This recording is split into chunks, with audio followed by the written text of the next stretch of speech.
మనిషి మనిషిగా జీవించడం మానేసి మనిషి మతం కోసం జీవించడం ఎన్నో శతాబ్దాలుగా నడుస్తున్న కథ. అయితే ప్రపంచం ఇప్పుడు మతం కంటే ఎక్కువగా మానవత్వానికి విలువనిచ్చే విజ్ఞానాన్ని పొందుకుంది. భగవంతుడి సృష్టికి ప్రతిగా ఆర్టిఫిషియల్ ఇంటెలిజెన్స్తో ప్రతి సృష్టికి ప్రయత్నిస్తోంది. అయితే ఇంత అత్యాధునిక ప్రపంచంలో బ్రతుకుతున్నా కూడా ఇప్పటికీ మత విద్వేషాలే రాజ్యమేలడం ఆశ్చర్యంగా ఉంది. తాజాగా జరిగిన పాస్టర్ ప్రవీణ్ పగడాల మరణమే దీనికి ఉదాహరణ.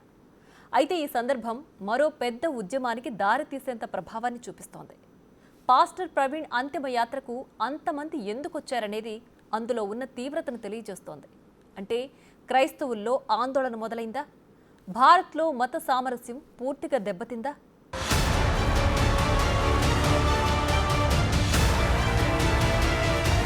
ప్రముఖ క్రైస్తవ నేత ప్రసిద్ధ పాస్టర్ ప్రవీణ్ పగడాల మార్చి 25న అనుమానాస్పద పరిస్థితుల్లో మృతి చెందారు.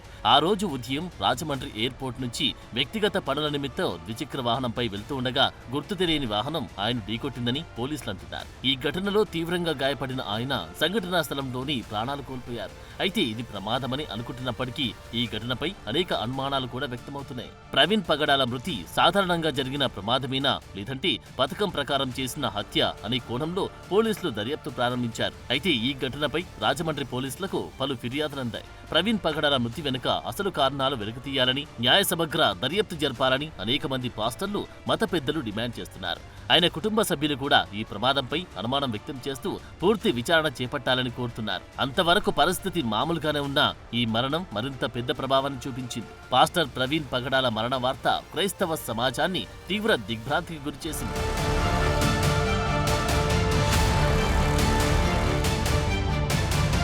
విజయవాడ నుంచి రాజమండ్రి వెళ్తూ బుల్లెట్ పై ప్రయాణిస్తున్న ఆయన రాజనగరం సమీపంలో రోడ్డు పక్కన అనుమానాస్పద స్థితిలో మృతి చెందారు. స్థానికులు ఆయన మృతదేహాన్ని కనుగొని పోలీసులకు సమాచారం అందించారు. అయితే ఆయన మృతిపై అనేక అనుమానాలు వ్యక్తమయ్యాయి. ప్రవీణ్ శరీరంపై గాయాలు, పెదాలపై గాయాలు, ఇనుపరాడ్ లాంటి వస్తువుతో దాడి చేసినట్టున్న గుర్తులు అనుమానాలకు తావిచ్చింది. ఇది ఖచ్చితంగా హత్య అనే తీరులో మృతదేహం ఉంది. ప్రవీణ్ ను ఎవరో చంపి అక్కడ పడేసి ఉండొచ్చని స్థానికులు, అనుచరులు ఆరోపించారు. సామాజిక సేవలో నిమగ్నమై ఉన్న ఆయన తాను నమ్మిన క్రైస్తవం ఆధారంగా ఉన్న సత్యాన్ని నిర్భయంగా, నిస్సంకోచంగా, నిర్మోహమాటంగా, సూటిగా మాట్లాడే వ్యక్తి. ఆయన బోధనలు తీవ్రంగా వ్యతిరేకించే వ్యక్తులతో పాటు ఆయన చంపేస్తామని బెదిరించిన ఎన్నో సందర్భాలు పోలీసులకు తెలియకపోలేదు. అయితే ప్రవీణ్ మరణానికి రోడ్డు ప్రమాదమే కారణమని పోలీసులు వాదించడం ప్రారంభించారు. తనకు ప్రాణహాని ఉందని ప్రవీణ్ ఇటీవల ఓ వీడియోలో పేర్కొన్నారని, అయినప్పటికీ పోలీసులు తగిన రక్షణ కల్పించలేకపోయారని ఆయన అనుచరులు ఆరోపించారు. అప్పటికే ఎన్నో అనుమానాలతో ఉన్న ఆయన అనుచరులు, కుటుంబ సభ్యులు దర్యాప్తు పూర్తయ్యే వరకు ఈ కేసును ఖచ్చితంగా పరిశీలించాలని పట్టుబట్టారు.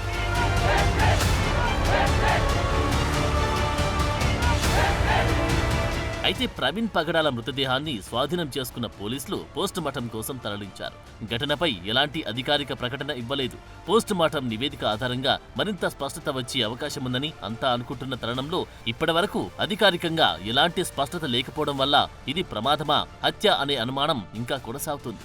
ఈలోపే ప్రవీణ్ పగడాల మృతిపై అనుమానాలు వ్యక్తం చేస్తూ రాజమండ్రిలో క్రైస్తవులు, ఆయన అనుచరులు ధర్నా చేపట్టారు. ఇది సాధారణ ప్రమాదం కాదని, మతోన్మాదుల దాడిగా భావిస్తున్నామని ఆరోపించారు.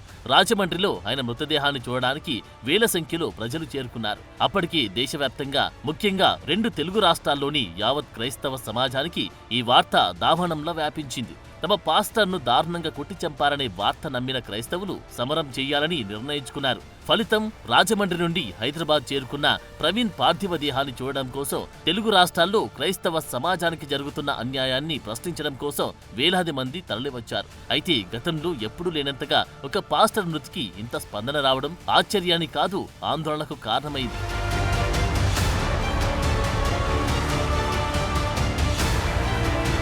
పాస్టర్ ప్రవీణ్ అంత్యక్రియలకు హాజరైన ప్రజాశాంతి పార్టీ అధ్యక్షుడు కెఏ పాల్, ఇతర క్రైస్తవ మత పెద్దలు కూడా ఈ ఘటన వెనుక కుట్రకోణం ఉండొచ్చని అభిప్రాయపడుతున్నారు. గత కొంతకాలంగా పాస్టర్ ప్రవీణ్ కు కొందరు వ్యతిరేకంగా ఉన్నారని, ఆయన మరణం అనుకోకుండా జరిగిన ప్రమాదం కాదని అనుమానాలు వ్యక్తం చేశారు. ప్రముఖ పాస్టర్ బ్రదర్ అనిల్ కుమార్ సైతం ఈ మరణంపై అనుమానాలు ఉన్నాయనే విధంగా మాట్లాడారు. దోషుల్ని పట్టుకోవాలని దానికి ప్రభుత్వాలు ప్రయత్నిస్తున్నాయన్నారు. నా మాట కంటే చూడండి, ఇప్పుడు కుటుంబాల్లో ఇబ్బంది ఉన్నారు, చాలామంది ఇబ్బంది పడుతున్నారు. వాళ్ళ బంధుమిత్రుల్లో న్యాయం జరుగుతుందని నేను నమ్ముతున్నాను. అక్కడ ప్రభుత్వాలు కూడా వాళ్ళతో మాట్లాడాము, వాళ్ళు కూడా సహాయ సహకారం చేస్తున్నారు. They are doing it genuinely, they will do it. సత్యమైతే నిజమైతే బయటికి వస్తుంది. ఇలా జరగకూడదు. దానికి చాలా బాధాకరంగా. అయితే ఈ వ్యవహారంపై కేఏ పాల్ మాటల్లో తీవ్రమైన ఉద్రేకం కనిపించింది. ఇది ఖచ్చితంగా హత్యేనని, పోలీసులు అబద్ధాలు చెబుతున్నారని, మేము గాజులేసుకుని కూర్చోలేదంటూ తీవ్ర వ్యాఖ్యలు చేశారు. క్రైస్తవుల్ని ముస్లింలను చంపేస్తారా అంటూ ఘాటుగా స్పందించారు. పక్కా న్యాయ పోరాటం చేయబోతున్నాను. ఒక దైవజనుడిని చంపడమా అంటే మేము గాజులేసుకున్నట్ట ఏంటిది జరుగుతుంది? అంటే క్రైస్తవులందరినీ చంపేస్తారా? ముస్లింలందరినీ చంపేస్తారా? క్రైస్తవ సమాజం 100కి 99% హిందువులు నాతో ఉన్నారు. వీళ్ళతో ఎవరు లేరు. ప్రేయర్ చేయడానికి అక్కడ కిందకి బాడీని తీస్తామన్నారు.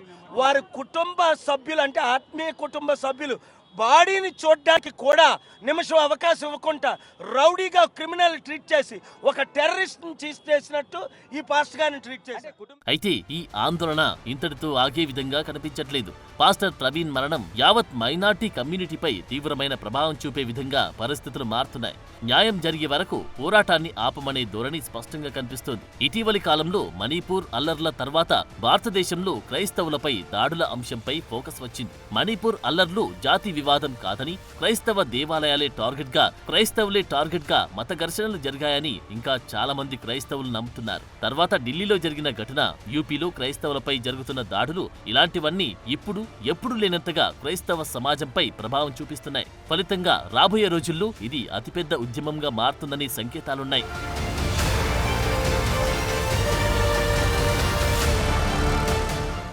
చరిత్ర ఎప్పుడూ ఒకేలా ఉండదు. అది మార్పులు చెందుతూనే ఉంటుంది. మత ఆచారాలు కూడా మారుతూనే వస్తున్నాయి. కానీ మనిషి మాత్రమే ఇంకా ఛాందస భావాలతో మగ్గిపోతున్నాడు. అందుకే ఇలాంటి పరిస్థితి వస్తోంది.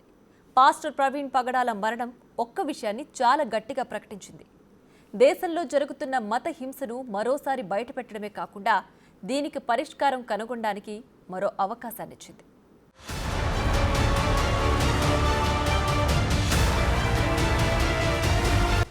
తెలుగు రాష్ట్రాల్లో సంచలనం సృష్టించిన పాస్టర్ పగడాల ప్రవీణ్ అనుమానాస్పద మరణంపై ఆంధ్రప్రదేశ్ కాంగ్రెస్ అధ్యక్షురాలు వైఎస్ షర్మిల సంచలన వ్యాఖ్యలు చేయడం అగ్నికి ఆజ్యం పోసినట్లయింది. పాస్టర్ ప్రవీణ్ రోడ్డు ప్రమాదంలో మరణించలేదని, పక్కా ప్రణాళికతో హత్య చేశారని ఆమె తన సోషల్ మీడియా పోస్టులో ఆరోపించారు. అది హత్య అని చెప్పడానికి సంఘటనా స్థలంలో అనేక ఆధారాలు కనిపించాయన్నారు. ప్రవీణ్ మరణంపై ఆయన కుటుంబ సభ్యులతో పాటు అనుచరులు, తోటి పాస్టర్లు అనేక అనుమానాలు వ్యక్తం చేస్తున్న తరుణంలో షర్మిల వ్యాఖ్యలు అనుమానాలను మరింత తీవ్రం చేశాయి. ప్రవీణ్ మృతిపై నెలకొన్న అన్ని సందేహాలను నివృత్తి చేసేలా ఈ కేసులో ఫాస్ట్ ట్రాక్ విచారణ జరిపించి నిజాలు వెలుకుతీయాలని ప్రభుత్వాన్ని షర్మిల డిమాండ్ చేశారు. అయితే బ్రదర్ అనిల్ భార్య క్రైస్తవురాలిగా మారిన వైఎస్ కుటుంబ సభ్యురాలైన షర్మిల నుండి ఇలాంటి స్పందన రావడం మరింత మంది క్రైస్తవులకు బలంగా మారింది. న్యాయం జరిగే వరకు పోరాటం ఆగదనే స్థాయిలో క్రైస్తవులు భీష్మించుకు కూర్చున్నారు. క్రైస్తవులు శాంతిని, సత్యాన్ని ప్రచారం చేస్తారని, అలాంటి వారిని చంపడం సరికాదని, ఇది ఖచ్చితంగా హత్యేనని, మాకు న్యాయం జరగాలని అంటున్నారు. ఒక క్రైస్తవుని మీద జరుగుతున్న ఈ దాడులు గత కొన్ని సంవత్సరాలుగా జరుగుతున్నాయి. మేము క్రైస్తవులము ఒక సత్యమును బోధిస్తున్నాము కానీ ఒకరిని చంపమని కానీ ఒకరిని కొట్టమని కానీ మేము ఎవరం ఎక్కడ బోధించట్లేదండి.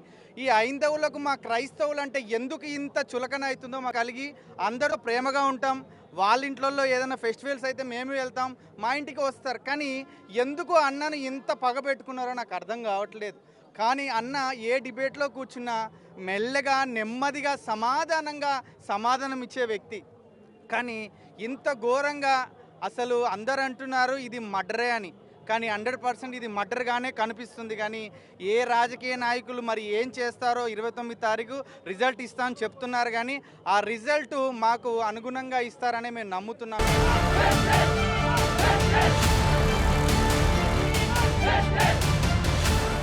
ఢిల్లీలోని క్రైస్తవ సమస్యలపై పనిచేసి సివిల్ సొసైటీ సంస్థ యునైటెడ్ క్రిస్టియన్ ఫోరం ఇటీవల ఒక రిపోర్ట్ను విడుదల చేసింది. అందులో 2023 మొదటి 8 నెలల్లోని భారతదేశంలో క్రైస్తవులపై 525 దాడులు జరిగాయని పేర్కొంది. ఈ ధోరణి ఇలాగే కొనసాగితే భారతదేశంలోని క్రైస్తవ సమాజం ఇప్పటివరకు చూడని అత్యంత హింసాత్మకమైన కష్టమైన సంవత్సరాల్లోకి నెట్టబడుతుందని తెలిపింది. అలాగే 2021-22 సంవత్సరాల్లో జరిగిన దాడుల కంటే 2023లో దాడులు రికార్డు బద్దలు కొట్టినట్లు ఈ నివేదిక వెల్లడించింది. మణిపూర్లో వందలాది చర్చిలు ధ్వంసమైన హింసను కూడా చేరిస్తే సంఖ్యలు మరింత పెరుగుతాయని కూడా చెప్పింది. అయితే యూసీఎఫ్ డేటాలో మణిపూర్లో జరిగిన సంఘటనలు చేర్చలేదు. ఈ రిపోర్ట్ వచ్చిన 2023 సెప్టెంబర్ నాటికి 4 నెలల కాలంలో ధ్వంసమైన ప్రార్థనా స్థలాల సంఖ్య 642 అని సుప్రీంకోర్టులో ఆ మధ్య ఒక పిటిషన్ కూడా దాఖలైంది. జూన్లో ఇంఫాల్ ఆర్చ్ బిషప్ కేవలం 36 గంటల్లో 249 చర్చీలు ధ్వంసమయ్యాయని చెప్పారు. ఇక ముస్లింలు, దళితులు, క్రైస్తవులపై ఇటీవలి సంవత్సరాల్లో జరిగిన దాడులు గణనీయంగా పెరిగినట్లు అనేక నివేదికలు వచ్చాయి. అందుకే కేఏ పాల్ లాంటి ప్రముఖులు క్రైస్తవులు, ముస్లింలు ఒకటవ్వాల్సిన సమయం వచ్చిందని అంటున్నారు. క్రైస్తవులందరూ, ముస్లింలందరూ, పీస్ లవింగ్ అందరూ ఐకమత్యం అయిపోవాలా. ఇప్పుడున్న రాజకీయ నాయకులు ఎవరు మమ్మల్ని కాపాడలేదు. నేనున్నాను. అక్కడ కిందకి బాడీని తీస్తామన్నారు. వారి కుటుంబ సభ్యులు, అంటే ఆత్మీయ కుటుంబ సభ్యులు బాడీని చూడడానికి కూడా నిమిషం అవకాశం ఇవ్వకుండా రౌడీగా క్రిమినల్ ట్రీట్ చేసి ఒక టెర్రరిస్ట్ని చేసినట్టు ఈ పాస్టర్ గారిని ట్రీట్ చేశారు.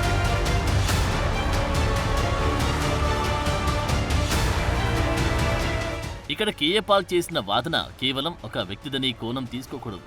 ఈ హింసాత్మక సంఘటనలన్నీ అధికారంలో ఉన్న వ్యక్తుల నుండి మద్దతుతోనే జరుగుతున్నాయనే అభిప్రాయాలు కూడా లేకపోలేదు. కొన్ని నిఘా సమూహాల నేతృత్వంలోని మూక ఇలాంటి హింసను చేస్తుందని యూసీఎఫ్ లాంటి నివేదికలు చాలా మంది మైనార్టీ, మత బోధకులు కూడా చెబుతూనే ఉన్నారు. అందులోనూ క్రైస్తవులపై దాడులు ఒకచోట జరగడం లేదు. ఇటువంటి సంఘటనల్లో పెరుగుదల హిందూ జాతీయవాదంతో ముడిపడి కొనసాగుతుంది. అధికార వర్గాలు మైనార్టీలపై వివిధ రకాల హింసను చేస్తున్నారనే వాదన ఉంది. గత 10 ఏళ్లలో హిందూవాద పార్టీ అయిన భారతీయ జనతా పార్టీ దేశంలో అధికారంలో ఉండడం కూడా దీనికి కారణమైందనే వాదనలు కూడా లేకపోలేదు. అధికార పార్టీ నాయకులు లేదా ఉన్నత పదవులు నిర్వహిస్తున్న వారు మైనార్టీలపై చేసిన ప్రకటనలు ఇలాంటి శక్తులకు బలాన్ని పెంచాయనే అభిప్రాయం ఉంది. మెజారిటీ హిందూ భావజాలాన్ని ప్రోత్సహించి రాజకీయ నాయకుల ద్వేషపూరిత ప్రసంగాలతో మరింత హింస పెరుగుతుందని హ్యూమన్ రైట్స్ వాచ్కు చెందిన ఆసియా విభాగం నివేదిక కూడా వెల్లడించింది. కొన్ని హిందూ సమూహాలు ముస్లింలు, క్రైస్తవులను, వారి ప్రార్థనా స్థలాలను, వారి జీవనోపాధిని కూడా లక్ష్యంగా చేసుకున్నాయని అందులో పేర్కొన్నారు. అందుకే దేశంలో మత సామరస్యాన్ని పెంచి వాతావరణం రావాలని కోరుకుంటున్నారు. ఇక్కడ ప్రజల ఆవేదన ఏంటి మనం అర్థం చేసుకోవాల్సిన అవసరం ఉంది. ఎందుకంటే మతాల మధ్య చిచ్చుపెట్టి మతాలుగా విడగొట్టే సమాజం మాకు వద్దు. మాకు న్యాయం కావాలి, నిజాయితీ కావాలి, మానవత్వం కావాలి, కలిసికట్టుగా ప్రశాంతంగా జీవితం గడిపే భద్రతతో ఉన్నటువంటి మా దేశం కావాలి, సమాజం కావాలని ప్రజలందరూ కోరుకుంటారు. ఎందుకంటే ఇక్కడ ప్రజల్లో ఉన్నటువంటి పెద్ద అనుమానం ఏంటంటే ఇది జరిగింది ఒక యాక్సిడెంట్ కాదు అన్నట్టు బలమైన అనుమానం ఉంది. కాబట్టి వీ వాంట్ జస్టిస్ అని పిలుపు ఇవ్వడం జరుగుతుంది. కాబట్టి యాక్చువల్గా ప్రజలందరూ కోరుకుంటుంది ఏంటంటే ప్రజలందరూ మత సామరస్యంతో ఉండాలి. ఒక మతంలో ఉన్న వ్యక్తి ఇంకో మతంలో ఉన్నటువంటి గ్రంథాలని, వ్యక్తుల్ని గౌరవించే విధంగా ఉండాలి. భేదాభిప్రాయాలు ఉండొచ్చు, భేదాభిప్రాయాలు ఉన్నప్పటికీ కూడాను అదే భిన్నత్వం కదా. ఆ భిన్నత్వంలో ఏకత్వాన్ని కలిగి ఉండడమే మరి భారతదేశం యొక్క ఔన్నత్యం అని చెప్పుకున్నప్పుడు మనం విద్వేషాలు ఉండకూడదు. నేను ఆ ప్రభుత్వాలతో కోరుకుంటుంది ఏంటంటే ఎవరైనా సమాజంలో ఇతర మతాల గురించి, ఇతర మత గ్రంథాల గురించి, ఇతర మత పుణ్యపురుషుల గురించి వ్యతిరేకంగా మాట్లాడితే అలాంటి వారిని వెంటనే ఖండించాలి, ఆపాలి, అలాంటి వారిని కట్టుదిట్టించాలి. లేకపోతే ఏమవుతుందంటే సామాన్యమైన ప్రజలు కూడాను ఇబ్బందులు పాలయ్యే అవకాశం ఉంటుంది.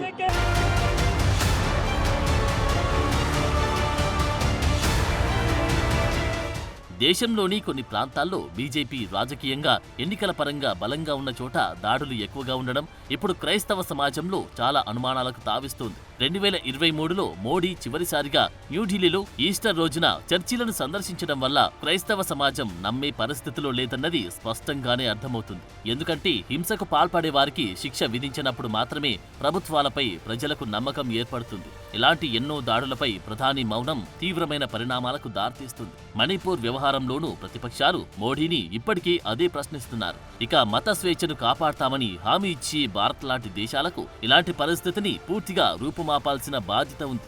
లేకపోతే ఇది అతిపెద్ద ప్రమాదానికి కూడా దారితీయొచ్చు. అప్పుడు భారతదేశం నిలబడిన భిన్నత్వంలో ఏకత్వం అనే సూత్రం తెగిపోవచ్చు. దానికంటే ముందే ప్రభుత్వాలు, ప్రజలు మేల్కొనాల్సిన అవసరం ఉంది.